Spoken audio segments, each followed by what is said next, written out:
So the session is live. Greetings from India. My name is Snigdha Basu, and I will be moderating today's session.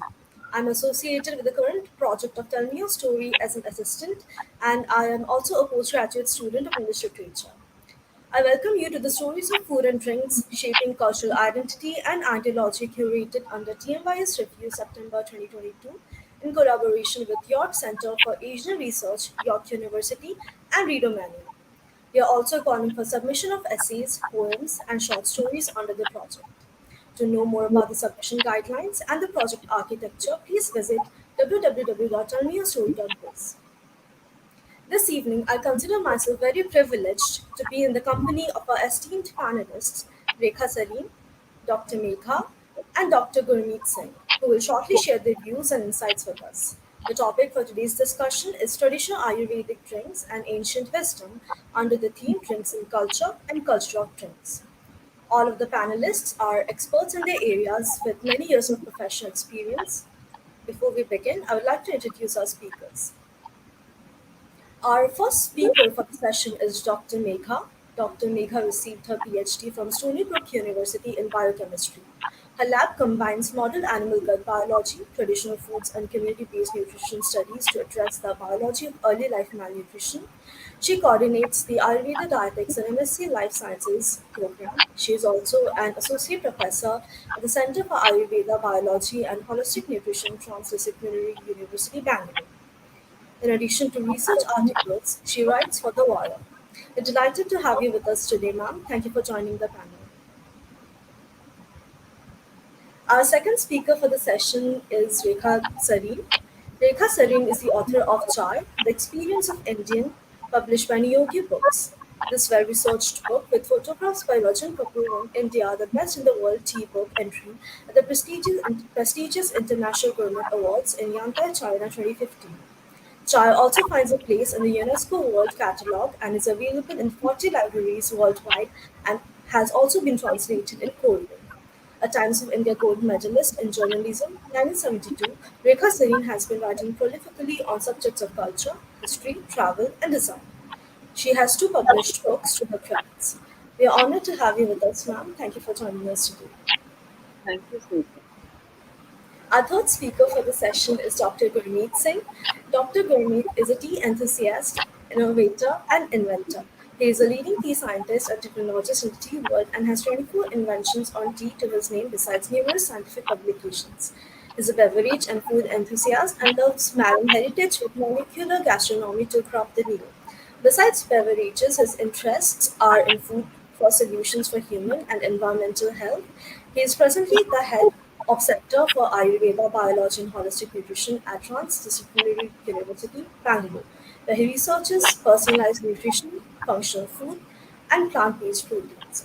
We warmly welcome you, sir. Thank you for joining this discussion.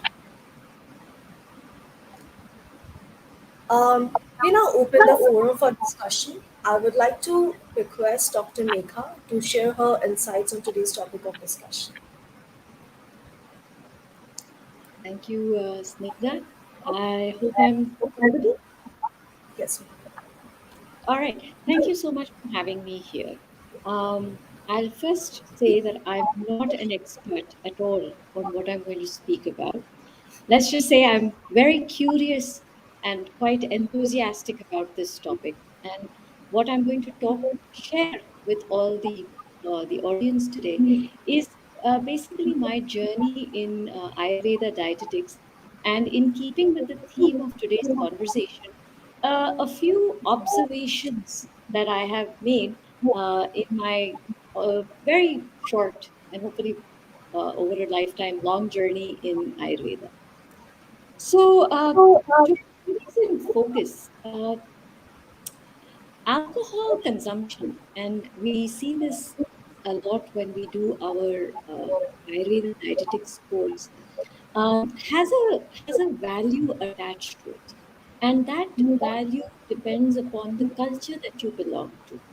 Um, for example, conservative traditional households look at consumption of alcohol as a sin, a bad habit.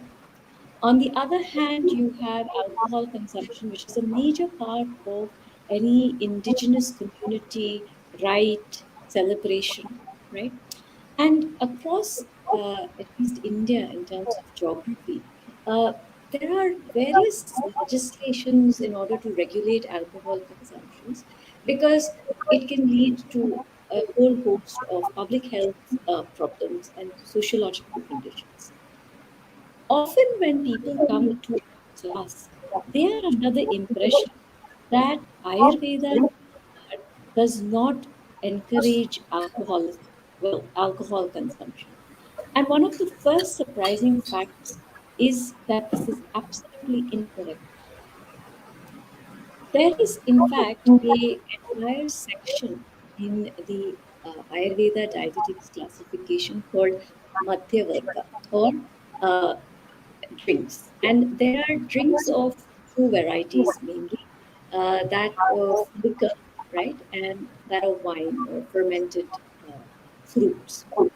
And if you look at the Samhitas, which I'm going to talk about today, there are three canonical texts in Ayurveda, and they are called Charaka Samhita, Shushruta Samhita, and something called Ashtanga. Now, the Charaka Samhita is perhaps the oldest, dating to about 2,500 years, and it actually very nicely delineates the types of uh, alcoholic beverages and from where they are derived. So there are eight types it talks about that derive from greens, fruits, roots, heartwood, flowers, leaves, branches, barks, and it saves one last ninth one for those made out of sugar. So clearly, if it's in the text and it's been maintained for so many years, this culture of alcoholic preparation and consumption is quite old in our culture. Uh, Acknowledging the usefulness or the prevalence of alcohol consumption, further on you find in a Samhita, it talks about uh, who should have alcohol in terms of their body composition. So, Ayurveda has a framework for describing people, and depending on what your body constitution is, you can it will tell you whether you should be having wine, whether you should be having a sweet drink, a sour drink, and so forth. It also tells you when you should be having it. And by when, I mean in terms of the seasons, right? You should absolutely or try as much as possible to avoid alcohol in the summer. It is best to be had in the winters, but it also acknowledges that alcohol consumption can have issues. And so it warns against these as well. And very clearly says, you should drink, but drink in moderation, drink at the right time. And quite interestingly, it also tells you uh, how you should consume it. And by how I don't, there is, of course, on, what kind of vessels you should use and things like that, but also the kind of ambience that should be created when drinks are to be had. And I think that will resonate a lot with our audience. So it suggests that you should have alcohol seated calmly in a place that is filled with flowers and tinkling noises, surrounded by the company of friends. It also advises that you should stop when you feel that your vision is getting blurred and your mind is getting disoriented. And this is really very simple, pragmatic advice that we find. And I was quite surprised to find all of this in a textbook about medicine. It acknowledges that something exists in culture and it places it in context of our dietetics or food habits. I'd like to round up my remarks on moving, ahead by 2,500 years by this really interesting article in National Geographic, which talked about, which looked at people in 8 different zones across the world. And the distinguishing feature of these people were that they uh, had a large number of uh, people in their population were above 100 years old. And the project set out to ask what is it that binds, or what are the characteristics between these eight very different zones across the world where people have such long lives. And these zones are called the blue zones. And having a glass of wine with friends was one of the characteristics that was shared between many of these communities from across the world that were studied for longevity. So I'll sum up by saying that uh, alcohol consumption or preparation has a long history and tradition in India. And it's quite interesting what are the type of different compounds that are used. There are 84 that have been mentioned in Ayurveda dietetics. And it also goes on to say that it is not limiting. You can use many such combinations. But it also warns that you must drink in moderation. While it allows you to overcome sleeplessness, grief, or loss of appetite, it can also result in having loss of memory, intelligence, and patience. All extremely practical things that we might all have experienced. And so this ties in very well with what we see in our culture today as well. And it's good for us to acknowledge that this knowledge exists. And very simply put, as far as use or application is concerned, it suggests drink in moderation, and that's what public health studies support as well. And I'll end my remarks here. Thank you very much, ma'am, for your invaluable perspectives. I would now like to request Rekha ma'am to share her thoughts on on the topic. Thank you, Snigdha. And while Megha spoke about alcohol, I'm going to speak about the world's oldest drink, probably, that is non alcoholic drink, is tea. And that fits the bill for our discussion today because it is a tea drink based on history and tradition. And it goes back to almost 5 millennia. Uh, um, it was said to be discovered in 2737 BC in China, as commonly everybody knows. And there was this Emperor Shen Nung, who was a very scientific and academic bent of mind. And he insisted that his water be boiled. So on one of his war campaigns, his lackey was boiling water and was terrified to see a leaf floating and release some a pale color. What would his master say? He was worried. But the master, rather than being annoyed, was looking at it rather curiously and looking at the aroma being emitted from the water. And so starts the story of tea. And I'm going to give you a little history on this drink because tea has influenced us in so many ways. There are so many, it has caused the culture to be created. And tradition has really, the history has led to tradition has led to culture. So a lot of things we are familiar with today. So back to China, for the first three centuries, for over 300 years, tea remained primarily in the domain of China, first recognized for its medicinal values, and then later taken up by the royalty and the exclusive aristocrats simply because it was such an expensive drink, it was so rare. So by the 7th century, by the Tang dynasty, the tea had become a little more refined in its production and cultivation. And Lu Yu wrote the first ever book on tea, the Cha Ching, which describes the cultivation of tea, etc.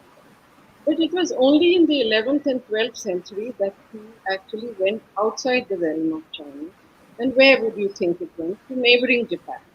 From Japan came a priest, his name was Yi Sai, to learn Zen Buddhism. And he realized that he could meditate much better with tea.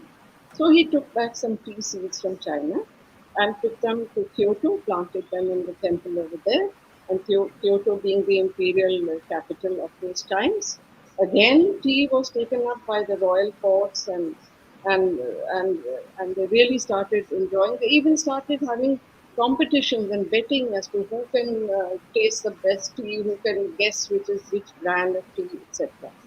And the tea ceremony started being developed, and it reached its refined point in the 16th century when a royal priest called Sen no Rikyu codified the rules for the tea ceremony, including the equipage and the manner of service and how it would be presented. And till today, the tea ceremony of Japan follows these rules. So there you are. There the history is going into formation of culture, and Japan. This is one of the hallmarks of Japanese culture, the tea ceremony, and even China and Korea have the tea ceremonies. Around the same time, tea also went outside across to the Western Hemisphere because the Portuguese had already gained a foothold in Macau by this time, and Portuguese Jesuit priests were coming out to preach Christianity, and one such priest, Jasper de Cruz, saw tea being presented in the royal court of Vietnam, and he took tea back to Lisbon. And from Lisbon, Holland and Lisbon were together at that time, Portugal. But Holland decided to break away and they made their own Dutch trading company, Dutch East India Company, in 1602. And they started trading sage grown in Holland for tea with China. And it really took off in the Dutch tea taverns. All the elite, the intelligentsia would gather there and they would discuss things over tea. And it was but natural for tea to go on to Germany, to neighboring Germany, first to Ostfriesland, which is the northwestern part of Germany and very close to Holland, and then it went to France. And then we know of this story of Marie Antoinette being beheaded in the French Revolution. She was so far removed from the poverty around her that when somebody said they are crying for bread, she said, then why can't they eat cake? This shows that the it became a very social high society affair too. And after the French Revolution, tea died down for a bit, but now France again are very well known for their salon de thé, that is the tea salons.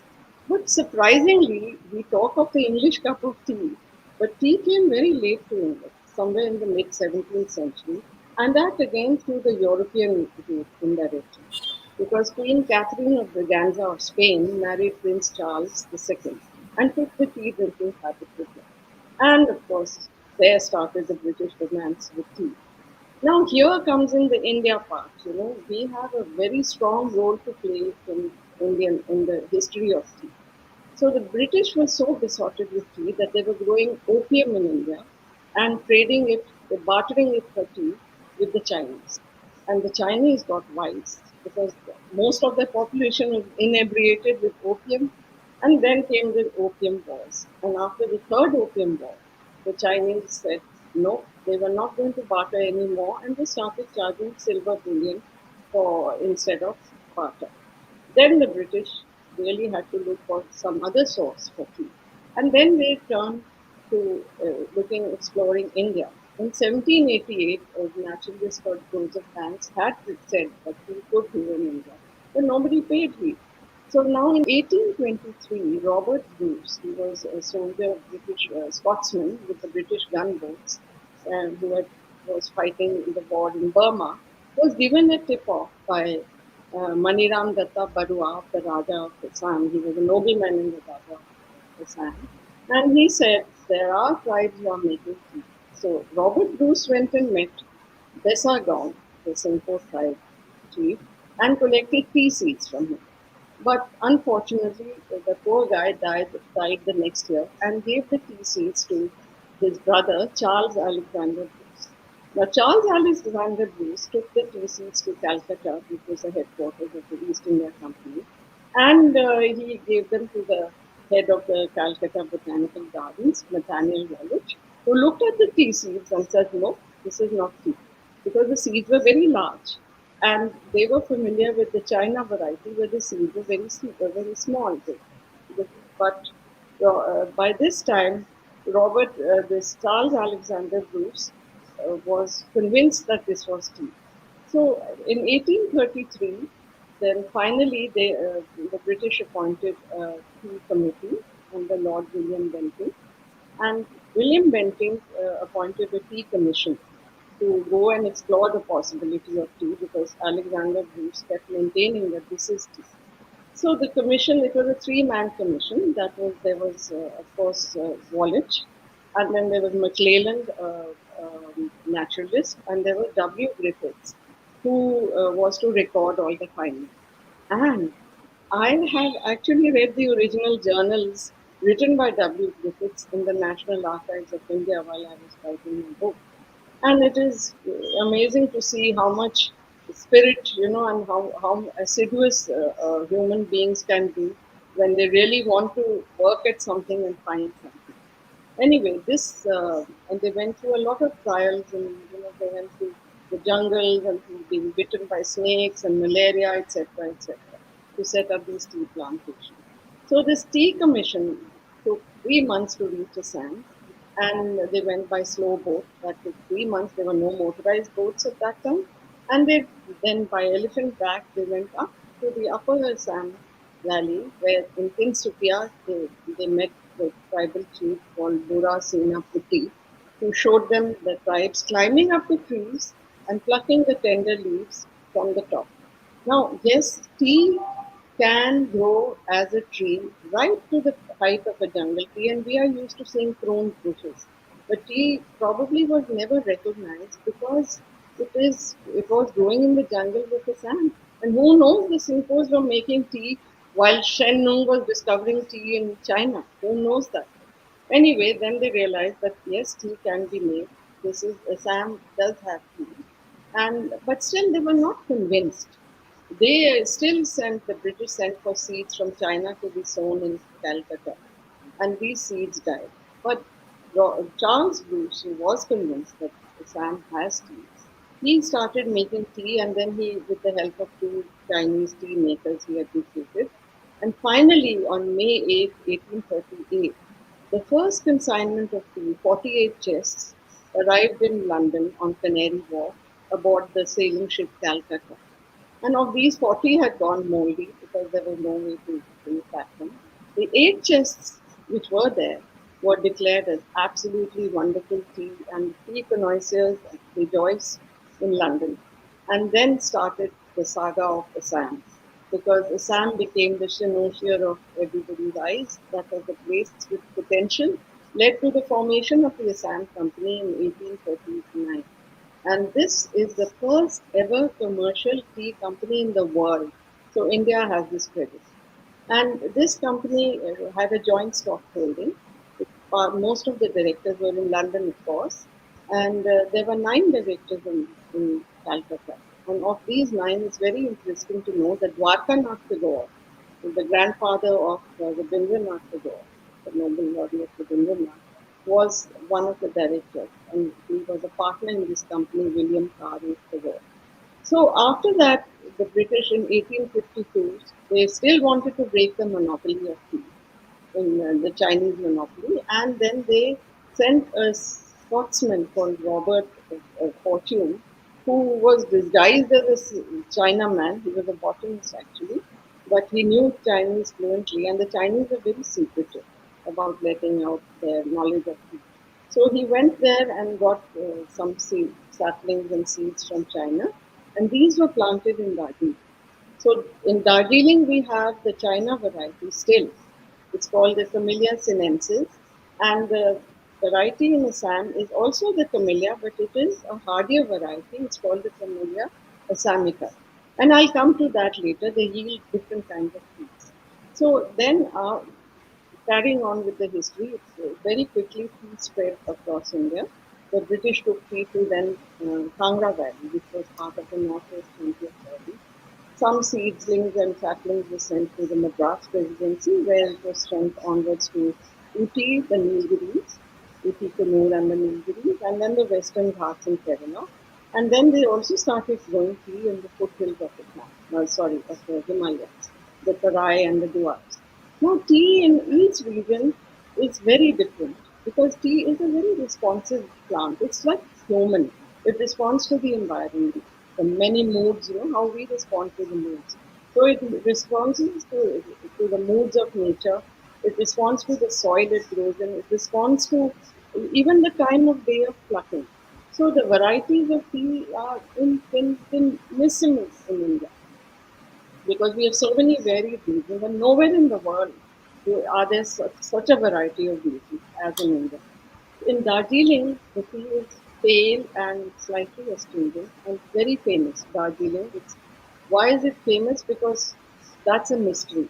Because Darjeeling is a Camellia sinensis, no doubt, but it has special qualities, and I call it in my chapter the divine bone of tea. Darjeeling is divine because there's something there. When they took the camellia plant outside from Darjeeling into Kangra, it lost its qualities. And when the Kangra plant was sent to Darjeeling, it gained the Darjeeling qualities. And so Darjeeling tea is famous all over the world. And in Assam, the teas are strong and dark. Now, they are they do have orthodox tea, but sorry, I didn't mention.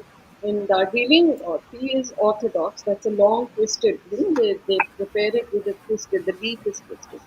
Whereas in Assam, they do have very good orthodox teas, but they also have a lot of CTC, that's a crush curl method, in which the tea is passed through serrated rollers and produced far more quickly and is more accessible price wise. So, and the Nilgiri trees are a cross between Darjeeling and Assam. And it's not just a variety of teas. These teas have created different regional cultures. Every culture, every region responds to the kind of tea they have in their own manner. So we have a mosaic of cultures in India, and so many ways of having tea. So culture has developed around tea, and history and tradition. Now, example in Ladakh, tea is made with yak butter and salt because it's very cold there. Then in Kashmir, we have kava, which has saffron and almonds, which are, of course, grow in the valley. And that's the only reason where we use green tea, where they use green tea. And why green tea? Because they get green tea from Kangra Valley, which is nearby. And Kangra Valley has its own story because Kangra Valley did so well as a tea growing region that the British were actually thinking of making it the summer capital. It was flourishing so much. But then came a very devastating earthquake in 1905, and the tea planters fled, and the tea factories were in ruins. And the land was then parceled into small family holdings, and now they don't have the capacity to have those big factories on each garden like they do in Assam and in Darjeeling. But they are cooperatives, and the green tea method is a little less, doesn't involve so much work because it doesn't require so much fermentation. So Kashmir uses green tea. Down south, there is masala tea, you know, and that is because there are a lot of peppercorns that grow. I've seen beautiful pepper vines climbing up the shade trees in the gardens and cardamoms on the edge. So they use a lot of that. In Chennai, they use tea dust, not dust, but it's the last part of the tea manufacture because it's very hot there and they use very spicy food. So this dust is put in a little pouch and swirled in the mixture of water and milk, and that's how they have their tea. And here up north, of course, there's this Haba culture, where they use a lot of CTC tea, roadside stalls, and CTC, like I mentioned, is cheaper on the pocket and make several more cups. Orthodox tea only 1 teaspoon to a cup, teaspoon measure. But CTC, you can get a lot many cups out of one.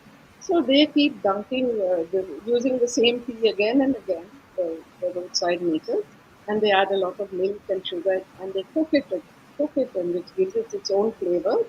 And people love it, and it's very much easy on the pocket. It's like a meal on the pocket. In Rajasthan, they have again very bright tea, which is sugary because it's very hot there. So you see, tea has led to so much culture and different culture. And similarly, all over in the world, every country has established its own way of having tea, and so much culture has developed. Now, why has tea endured over so many centuries? Here comes the point of ancient wisdom. Because tea, it has always been known that it is good, it's very healthy, and it was used for its medicinal values first. And even now, it is recognized. It is, after all, a plant. It falls in the plant family, and it is herbal, and it draws a lot of minerals and fluoride from the soil. Then it is also very rich in the magic compound ECGC, that's ethyl gallocatechin gallate. This is a compound which is released when the tea is being manufactured. Polyphenols and catechins are released, and they are very good for our fighting infection, fighting disease, and even preventing plaque in the arteries. Some say even cancer, having the tea. So, in fact, actually, I met a planter in Assam who said that his garden workers, nobody in 30 years ever had cancer because they drink tea, they put it in a flask with salt, and they carry it to the gardens because it's so hot there, so to fortify themselves. And he said nobody got cancer there. So, then also the good news is that tea does not have that much caffeine as coffee. It does have the pick-me factor, which is why we want tea in the morning, like the morning tea. But it is this caffeine is released by the tannins in the tea, which come out in the process. But this caffeine is lesser. Like one cup of tea in 190 milliliters will have 40 to 50 milligrams of caffeine. Whereas the a regular cup like this of coffee will have 140 to 160 milligrams. And we are supposed to have 400 milligrams of caffeine in a day, including chocolates and cokes, etc. So we can have very many more cups of tea than coffee. Of course, if we don't use so much sugar and milk to fatten it. But tea is that way very healthy. And then the other thing is, here comes the ancient wisdom. Didn't our grandmothers make us adrak chai when we were sick with a cough and cold? You know, they put adrak, that is ginger, and then they put other spices, peppercorn, cinnamon, and then they would let it boil, then add a lot of tea leaves, of course, CTC tea leaves, and then milk and honey, and then that would really help in subsiding the cough or make you feel better. Because tea is hygroscopic, tea can take on a lot of flavors, and this way blenders are taking advantage of it, and they are blending a lot of herbal elements with tea leaves when they're doing the blending. They are being blended with chamomile, with lavender, with lemongrass, with jasmine, and all these are very healthy herbals which are being added to tea, and tea takes on these flavors. So the new generation is loving it. So tea is going on, it's not dying out. Rather, there's a fresh wave of tea I see. And even after COVID, when everybody is so conscious of infection, you see that the tea wave is gone on. Huh? And then also the other thing is there are scented teas. Now, scented tea, there's a history there. The first scented tea of its kind was Earl Grey. He was a British Prime Minister who went to China, and he was presented with this tea which was scented with the peel of orange bergamot, the Cantonese. So he came back to England and made Twinings to this tea. And similarly, so many scented flavors are added to tea, can be added to tea. And then uh, there is also teasains, which are just extracts. They are also called teas, but they don't have tea leaves in them. But it's a drink. So tea has really been evolving over the time, and it has come out. So much culture has come out of the history, tradition has come out of history, and it is evolving, and it is getting a new avatar, and it will never die. The tea will go on through centuries, and of course, classic teas will always remain. I am a classic tea lover also. I mean, I can have all kinds of tisanes and flavored teas, but my evening tea must be a proper, tea, and I take tea without milk, which is here we are, So tea is, I think, will be enduring. It's a timeless drink, and will carry on. That's what I have to say. Thank you. Thank you, ma'am, for your insightful observations.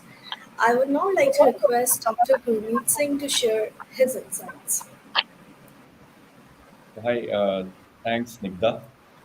I think I'll talk a little bit about how I engage with tea and the Ayurveda beverages, right? And what journeys do I like?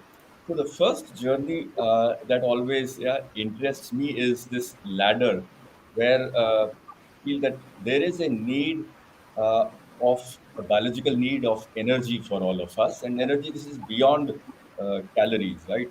What makes me feel energetic? And when I have sufficient energy, I'm looking at wellness, general goodness, uh, which I call as harmony. And when I have energy and I have health, I'm looking at rhapsody, which is the engagement, the stimulation of my mind. And lastly, when I have energy, I have wellness, and I have mental stimulation. Our aim, our goal is to wake up every day a little more sophisticated than I was the previous day, right? That's the journey of sophistication that all of us are on.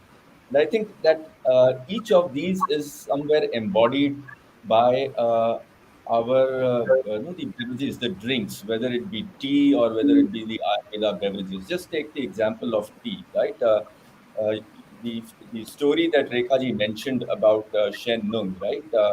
Sitting under the tree and taking that risk of uh, sipping in the middle of a forest, far from civilization, all alone, of sipping something, a plant which is steeped into a water made it color. It could have been toxic, right? He could have died there with no medical help nearby, no help nearby, let alone medical help nearby, right? But he did that, and what did he find? Right, he felt refreshed, he felt energized, right, at the end of a day, which is what made him bring back that leaf of tea, dried tea, back to civilization, which I call as the great intertwining. Right, it changed the world as a result of that.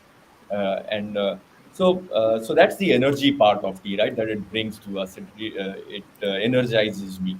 And then of course there is the wellness part of it, right? Tea is associated. In fact, Shen Nung wrote about 60, 70 different kind of poisons that can detoxify, right? And then we've been researching of what other ways can tea provide us with wellness. And Ayurveda, if you just now switch from tea to Ayurveda, Ayurveda has about 1,200 different botanicals in its kitty, in its library, where it has deep monologues written about these and the various ways these botanicals influence our body, right? The biology, our human biology, and therefore can be used when given in the right formulation, can be used for both a preventive as well as preventive, promotive, and curative health. So those are interesting facets of brews, botanical brews. And what I enjoy is actually then blending tea and these botanicals together to create blends which have bring harmony, right, to the body. And the third, of course, is I mentioned about the rhapsody part, which is that, if for anything to survive, right? I mean, tea as an example, 5,000 years of survival, right? It's not just survive; it has grown from the first cup, one cup drunk by Shen Nung on that evening in the forests of Yunnan 5,000 years ago, to about 4 million people drinking that beverage 3 times every day. I mean, can you imagine the growth? And this growth doesn't just happen on its own. It happens because there is innovation. Without innovation, nothing can survive. And so, what fascinates me about both tea and Ayurveda and Ayurvedic botanicals is that why have they survived? And not just survived, why have they grown so much? Especially tea, which has grown. And I think the reason is because they've looked at three aspects, right? They've looked at the aspect of health, certainly is there, right? It should do no harm, of course, the first, and can it be positive, right? And then there is the aspect of taste, right? That how can it be sensorially delightful? And last aspect is of technology. When I say technology, it could be sourcing, varieties, how do you grow it, how do you process it, how do you bottle it or stabilize it and bring it to civilization, right? So when you have a good intermeshing of these three things, right, the taste, the tech, and the health, you have a innovation, and as long as you keep doing this together, because the text, the tastes, and the benefits need to keep evolving to make them contemporary, the things grow. And I think that's one key differentiator I feel between where tea, where Ayurveda can learn from tea, while Ayurveda has much deeper insights into the interface of botanicals with human biology and therefore health benefits and medicine, etc. Uh, Tea has evolved because it's invested a lot in technology development over the 5 millennia that we talk about, right? And invested a lot in the taste aspect of it as well. Right? So, I mean, just look at taste. I mean, you could always almost say that hey, the journey of tea has been to make it more delightful, right? Yes, the benefits were there. Rekha ji mentioned molecules such as the catechins, the EGCG, epigallocatechin gallate, and many more, and caffeine, etc., which I consider as a magical molecule, actually, which makes the present world possible, the industrial world possible. But he has looked at his journey of delight, no? And if you looked at the story that Rekha ji mentioned, right, from 2737 before Common Era to about 6th, 7th century times of Luyu, what does Luyu say? Luyu says you have to drink tea in a sweetized touching, and it's you have to add salt to it, you have to add garlic and onion and orange peels and whatnot to it. So over that 3,000-year period, tea had still not become a beverage on its own. It needed a lot of other things to be added to it to make it uh, palatable, right? I think it was still far from delightful as a beverage because the name chai also has some connotations to bitterness. That was a bitter, right? Just like the bitters, the Angostura bitters that we add to our cocktails. So it was a bitter drink, right? Known for its revival properties and maybe some health benefits. But 3,000 years and still not making that journey. It's only post the 7th century that tea started appearing, as there were enough breakthroughs which made tea as a beverage which could be had on its own.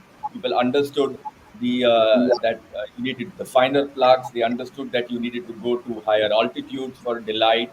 They realized that the first flushes after the winter is when the most sweetest the drinks are there, and that's where the premiumness started evolving, and the whole categorization of either were masters who could make delightful, tasteful beverages, while the rest of them could make ordinary bitter brews, right, as it was. And that journey then evolved from a cake to a matcha kind of a drink to the leaf experiments that we now, the leaf infusions, the whole leaf infusions that we now drink, that evolved.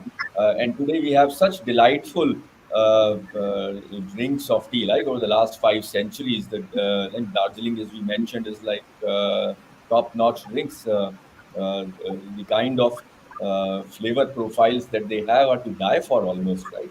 And I think that's where Ayurveda needs to evolve.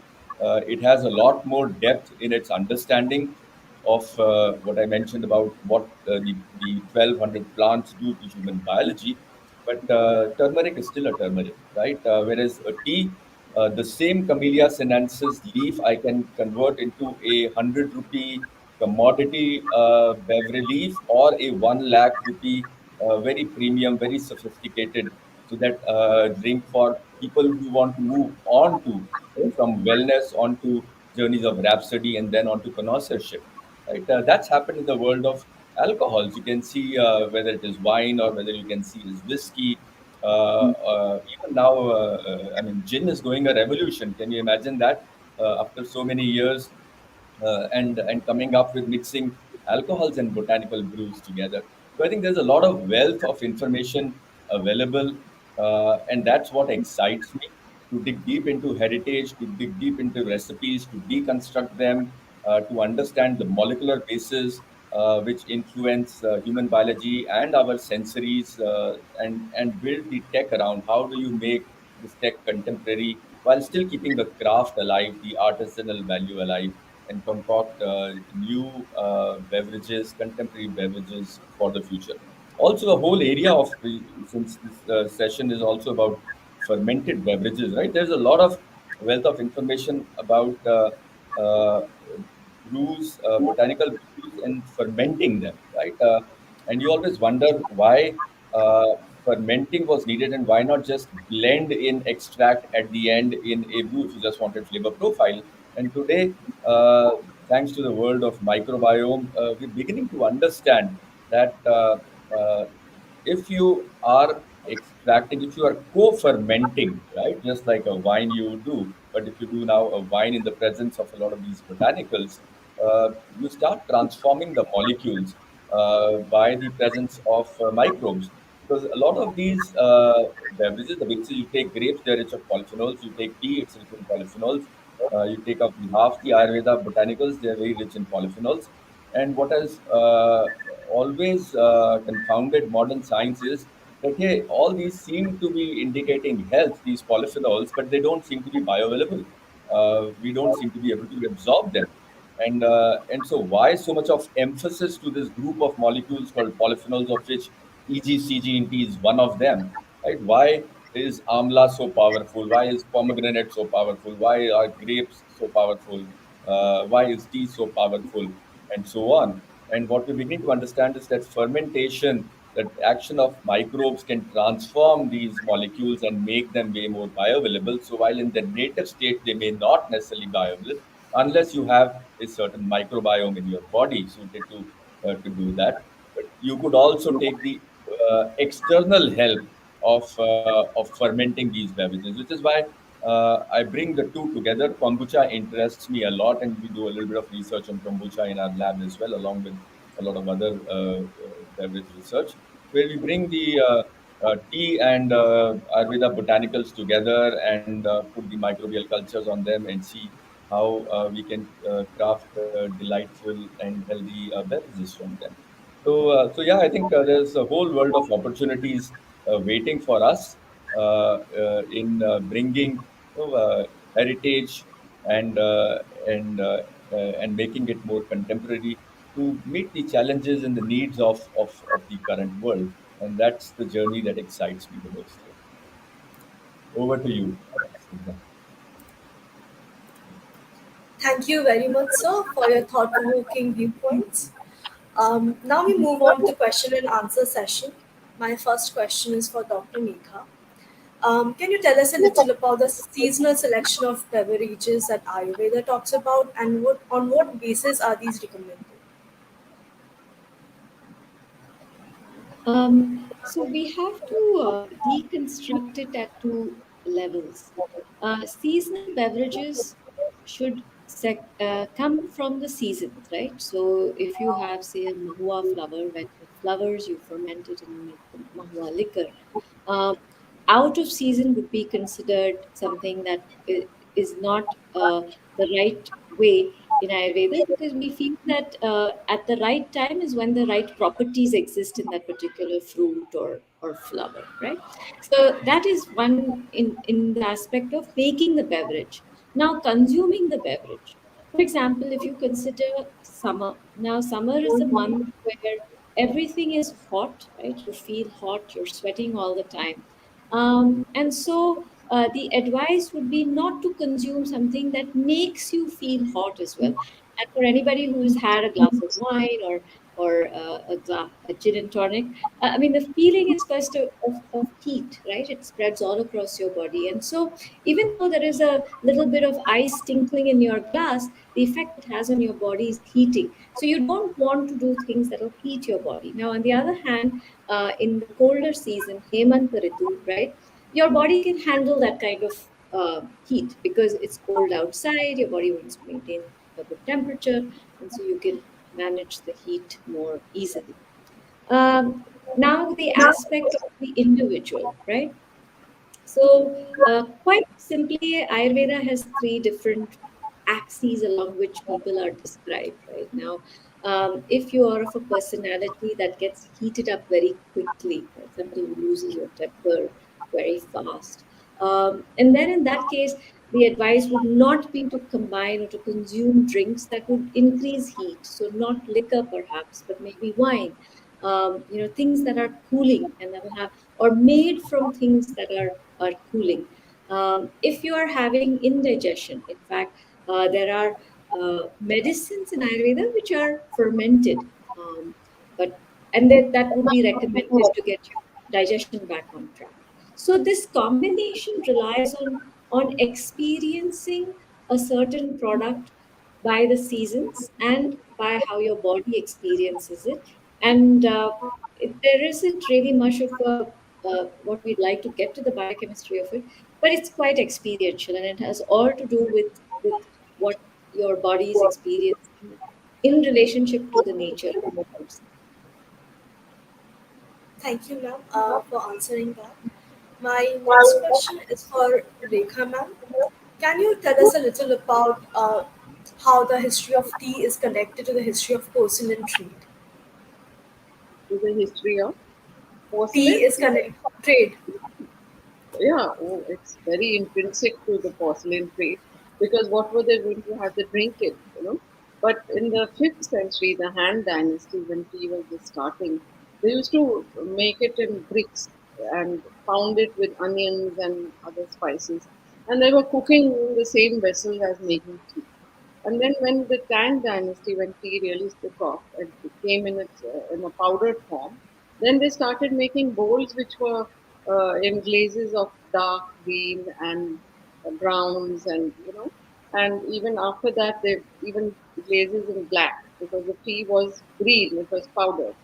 And then came the Ming dynasty when tea really reached its form, what we are familiar with, like steeping leaves in water.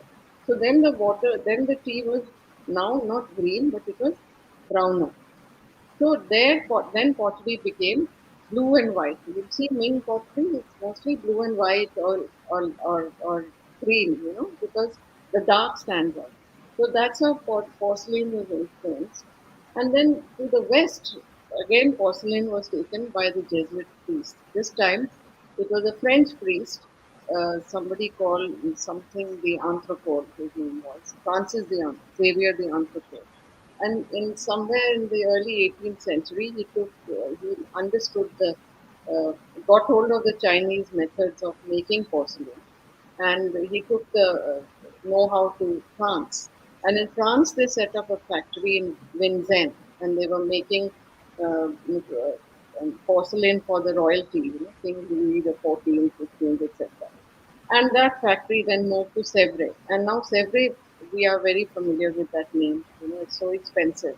Similarly, in Germany, Meissen started making hard faced porcelain, and it was made in Dresden, and it's still very famous. And this porcelain is so expensive.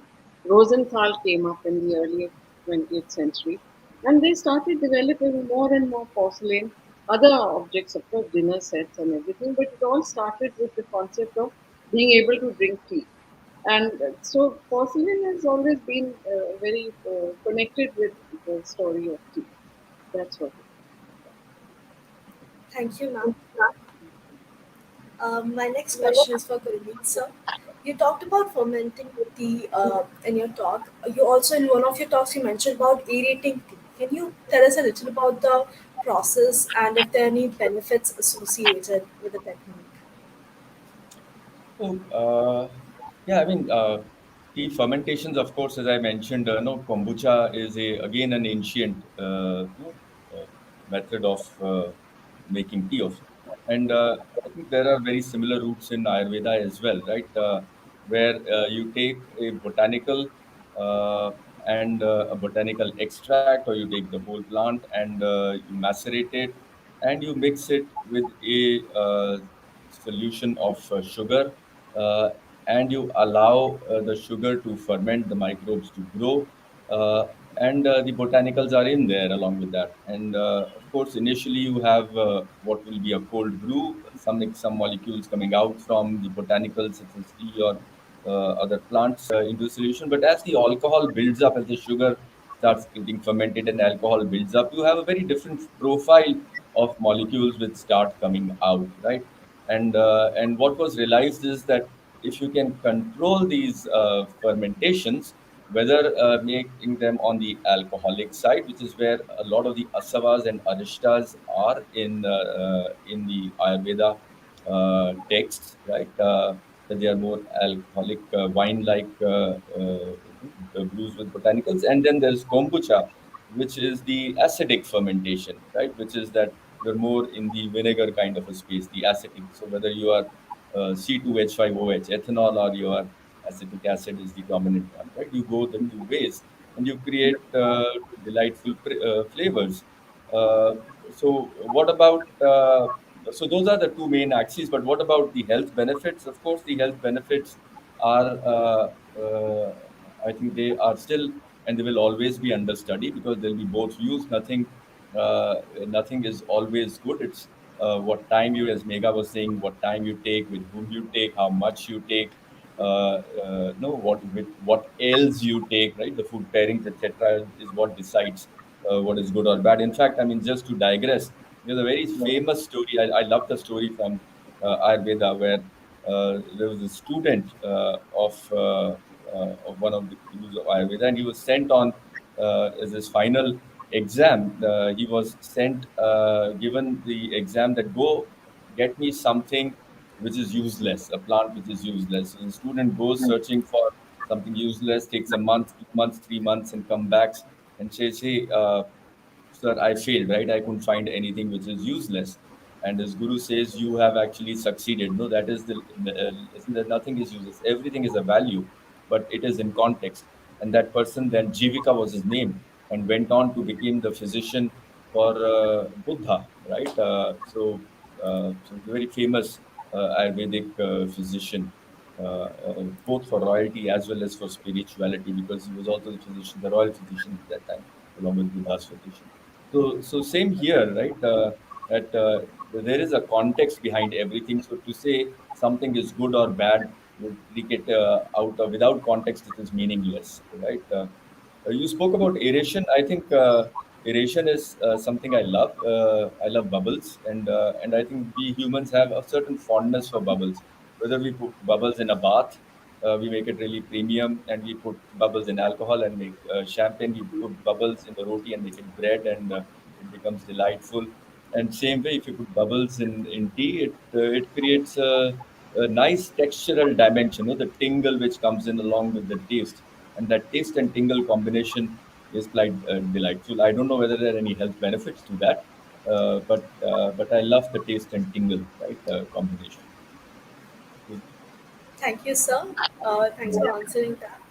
So, with that, we come to an end to tonight's discussion. I thank each one of you for sharing your knowledge and valuable insights with us.